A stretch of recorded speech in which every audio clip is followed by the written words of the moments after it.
Ang disiplina ay ginagawa kahit ayaw mo. Part 4. Motivational versus disiplina. Makinig ka, hindi ito lambing, ito ay paalala. Ang motivation, emotion lang yan.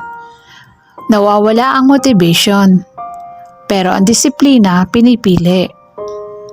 Kahit walang gana, kahit pagod, ginagawa mo pa rin.